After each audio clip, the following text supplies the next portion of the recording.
Buenos días, lunes 20 de enero y titulamos esta columna de hoy día 411, Trump y César y los hipotéticos beneficios del autoritarismo. Hoy Donald Trump asume su segunda presidencia en los Estados Unidos, probablemente este sea uno de los hechos más importantes de los últimos años y tendrá un impacto decisivo en el futuro. Para analizar el mundo que se abre tras la asunción del líder de la extrema derecha republicana norteamericana, empezamos la columna de hoy con esta versión actual de YMCA cantada por los propios Village People en un meeting del triunfo de Trump celebrado ayer en Washington. En la obra Julio César de Shakespeare se presenta una contradicción total entre los medios y los fines. Julio César asume el control de Roma en un momento de profunda crisis y ofrece un orden a cambio de la instauración de un poder concentrado en su propia persona que dispone con el total de la tiranía. Por otro lado, los senadores que lo ejecutan para poder volver a la República y al respeto a las instituciones lo hacen a través también de una conspiración violenta en la que terminan matándolo a cuchilladas los llamados idus de marzo, ¿no? Además, esto se produce en medio de una traición, la de su protegido, la de su especie de hijo adoptivo que César había amado durante toda su vida, Marco Julio Bruto. Autoritarios fuera de los métodos para estabilizar Roma y autoritarios fueron los métodos también para deshacerse del César. ¿Será verdad que a veces los fines justifican a los medios? Por ejemplo, en el caso de Julio César, él ensayó la idea de una dictadura correcta, es decir, un régimen autoritario en beneficio de las mayorías. Una muestra de esto fue cuando repartió dinero público, dinarios en aquella moneda, entre los sectores populares para mejorar el nivel de vida. César también se encargó de mejorar la urbanización, por así decirlo, la higiene, la seguridad y las condiciones de los barrios populares. ¿Existe algo así como una dictadura correcta o autoritarismo popular? ¿Se puede ser autoritario en beneficio de las mayorías? ¿El wokismo es una suerte de ultrademocracia en beneficio de las minorías intensas o ideologizadas? En su última etapa, la famosa revista The Economist se aventura con una hipótesis muy catastrófica sobre el futuro del mundo en la nueva era Trump. La tapa, que aquellos que además de escucharnos por radio nos miran por NetTV, la pueden observar, aparece Trump pisando el planeta, en clara alusión a una posición expansionista norteamericana, es decir, según gran parte de los analistas más serios de la política internacional, no solo habrá un problema hacia el interior de la democracia norteamericana, el famoso enemigo interno, sino que también se deberá esperar una actitud avasallante en el plano de la geopolítica, cambiando podríamos decir, el abstencionismo clásico norteamericano de una persona como Trump que estaba preocupado de los problemas internos y no de los externos. Esto obviamente está respaldado, entre otras cosas, en las propias declaraciones de Trump, que dijo que recuperará el canal de Panamá, comprará Groenlandia e impondrá aranceles del 25% a Canadá y del 60% a China. Hace 2 días se publicó un reportaje que le hice a uno de los últimos embajadores argentinos en China, en realidad le hice a los 2 últimos embajadores en China, sobre la relación que creen que Trump tendrá con el gigante asiático. Escuchamos lo que dijo uno de ellos, Diego Velar, específicamente sobre el autoritarismo. Mi sensación es que todos estos preanuncios, pre-asunción, tienen un solo destinatario que es Xi Jinping y China. Cuando él habla de que va a anexar a Canadá, a comprar o ocupar Groenlandia, recuperar el canal de Panamá, aplicar 60% de impuestos especialmente a China, castigar a Europa, exigirle 5% de presupuesto en defensa a la Unión Europea, etcétera, etcétera, etcétera. Yo creo que hay un solo destinatario, que es decirle al presidente Xi Jinping: querido Xi, eres un autócrata, en términos filosóficos es diferente a nuestro sistema, pero en la práctica tenés una concentración espectacular de poder. En tu caso, querido Xi, no tenés limitaciones de división de poderes, de independencia del poder judicial, de libertad de prensa. Entonces sos una máquina que a una velocidad extraordinaria ocupa lugares, ya sos el principal socio de 140 países sobre 190 en el mundo. Si yo permito que esto ocurra, ganaste la guerra. Entonces yo voy a contestar. ¿Cómo voy a contestar? Hay un emperador de Oriente, yo soy el emperador de Occidente. Voy a manejarme como un autócrata, sin limitaciones de poder, porque si no, no hay posibilidad de ganar esta guerra. Si yo no ejerzo una gran concentración, lo tengo de base, tengo mayoría en la Cámara de Diputados, tengo mayoría en la Cámara de Senadores, tengo mayoría de jueces adictos en la Corte, y ahora además a aliados le voy a imponer de juego. Entonces vamos a estar equilibrados, vamos a estar en el juego del 1 a 1, en la mesa somos dos, pero estamos en igualdad de condiciones. Bueno, y en línea con lo que plantea Aguilar, miren cómo tratan la más mínima disidencia en China. Lo que vamos a ver es del año 2022, el expresidente Hu Jintao es expulsado del Congreso Comunista Chino, levantado por las personas de seguridad y sacado del Congreso. Miremos y escuchemos qué fue lo que sucedió. Vemos a Li Changshu, el presidente del órgano legislativo, hablar con Hu Jintao y cubrir sus papeles, incluso se los aparta. El expresidente parece confundido. Xi Jinping llama a alguien y da una orden señalando los documentos. El bedel los coge y toma del brazo a Hu Jintao para llevárselo. Él opone resistencia. Sin saber qué se dijeron, solo caben conjeturas. Una sería la expulsión de Hu Jintao para simbolizar una ruptura con la era anterior. Otra para evitar una situación embarazosa, como que Hu Jintao, al no ver a ninguno de los suyos en los órganos de poder del partido, votara en contra. El embajador chino en Seúl ha dicho que Hu es muy mayor y necesitaba descansar. El portavoz de Exteriores no ha respondido a la pregunta de la prensa. Bueno, aquellos que no nos estaban viendo por televisión, sino escuchando por radio, lo levantan prácticamente un señor mayor y se lo llevan en andas fuera del Congreso, frente a todas las cámaras de televisión. Es como si fueran una cadena nacional equivalente a lo que sería nuestro país. Pero ¿qué tipo de régimen autoritario impulsará Trump? Hay quienes aseguran que podría esperarse una suerte de bonapartismo, un término que proviene de la teoría marxista. La producción de este programa llamó al director de la revista Jacobin, Martín Mosquera, una publicación de alto nivel teórico de difusión marxista, y le hizo algunas preguntas para ver el sentido que se le da desde la perspectiva marxista al bonapartismo. Vamos a escuchar dos audios de Mosquera donde responde a las siguientes preguntas. ¿Qué es el bonapartismo y cuáles son las diferencias entre otras formas de autoritarismo y si efectivamente puede esperarse de Donald Trump un régimen así? Escuchemos en este momento a Martín Mosquera. El término bonapartismo proviene de un texto clásico, digamos, de la ciencia social o la ciencia política en general, que es el texto del 18 Brumario de Luis Bonaparte de Karl Marx. Marx lo utiliza para analizar el ascenso al poder de Napoleón III, que es una figura que consolidó su liderazgo de forma un poco sorpresiva en Francia tras la Revolución de 1848 y el contexto de crisis que se desarrolló en ese momento, tanto en Europa como en Francia en particular. ¿Qué significa este término?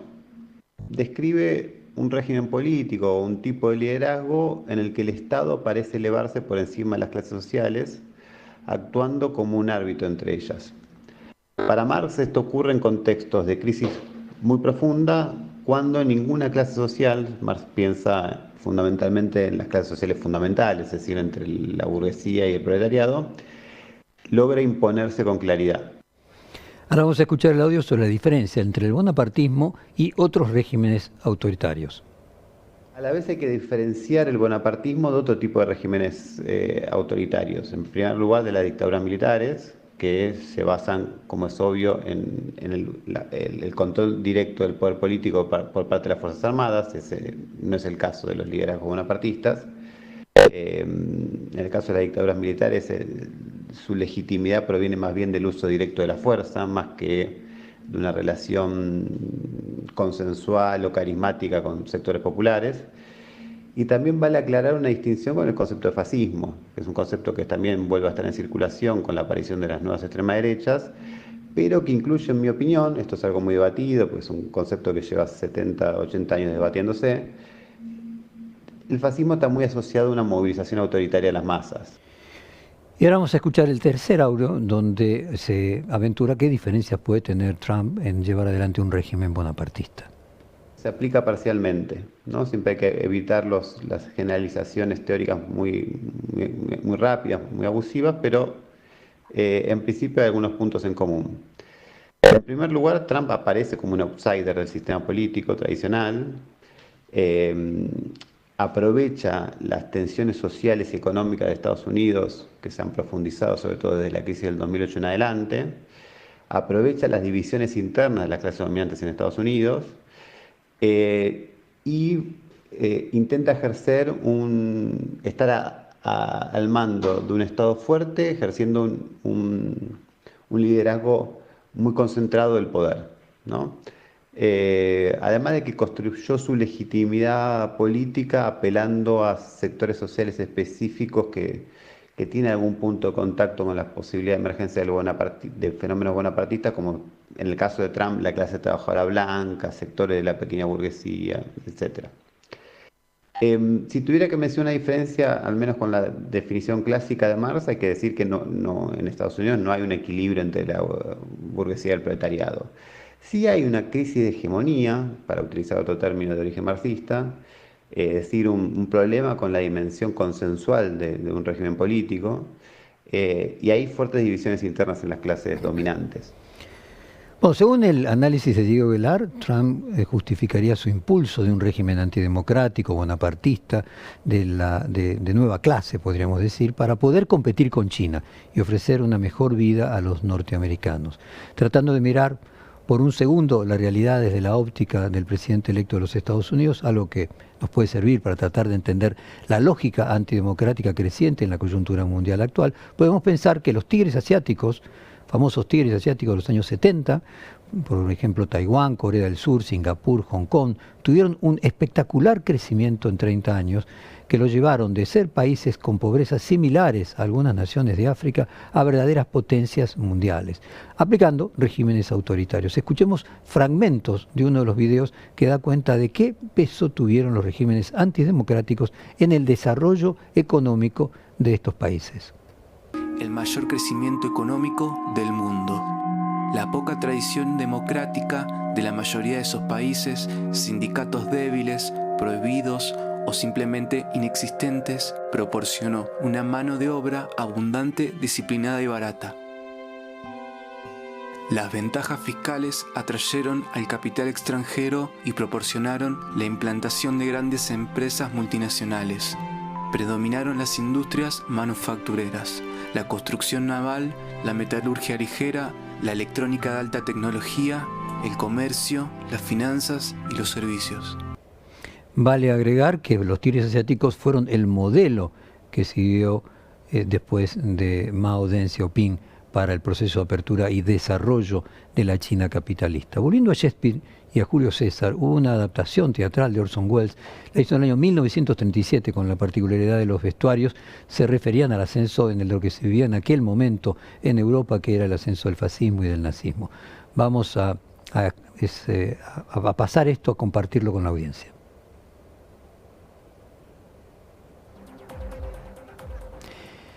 Son imágenes en las que se reproduce la obra de Shakespeare, pero el vestuario que utilizan los actores, en lugar de estar en la época de Julio César, está en el presente. Es decir, el mismo drama entre los medios y los fines que planteábamos aquí de la época de Julio César, extraído de Shakespeare, se reeditó con el ascenso del fascismo. En la obra de Welles, los mismos senadores que asesinaron a Julio César estaban vestidos de fascistas, o sea, de un lado y del otro. Hay un punto en todo esto, es que no puede haber política sin una visión ética del mundo y de la vida. Sin una visión ética no hay utopía, no hay donde apuntar a un objetivo de un mundo deseable. Un mundo en el que una suerte de emperador de Occidente, siguiendo el análisis de Gellar, condenado por delitos de abuso sexual, es decir, una persona que cada vez que tiene el poder se autoriza a utilizarlo de manera abominable, concentre más y más poder, y no puede ser algo deseable más allá de algún tipo de rédito económico. Por otro lado, durante gran parte del siglo XX, la Europa de las socialdemocracias impulsaron un estado de bienestar y ampliación de derechos sustentados en la democracia y el pluralismo. Otro ejemplo que tenemos del funcionamiento exitoso de la democracia es el Brasil de Lula durante los gobiernos primero y segundo, ganando elecciones sin perseguir opositores, sin cerrar medios de comunicación, sacando de la pobreza alrededor de 40 millones de personas, y Brasil se convirtió en la octava economía mundial. Es decir, la dicotomía entre democracia y progreso que haría Trump no necesariamente se cumple. Y en la Argentina, los militares que liquidaron a todo aquel que opinó distinto con los peores métodos, dejaron un país hundido y endeudado. La destrucción de la industria e instalaron la pobreza como un problema central que antes no teníamos. Nuestro presidente Javier Milei, en una reunión convocada por un grupo de think tanks conservadores, también se opuso a lo que podríamos llamar el republicanismo, que él lo asoció al gradualismo consensual, y planteó que él no tiene miedos y que ahí reside la fortaleza de sus políticas. Vamos a escuchar dos fragmentos y luego vamos a hacer un remate en la comparación con Trump. Primero, el primer fragmento de Milei. En primer lugar, nuestra batalla es contra las ideas del gradualismo. Los argentinos estamos acostumbrados a la desilusión. Es el producto de haber vivido en un país infectado por el socialismo durante 100 años.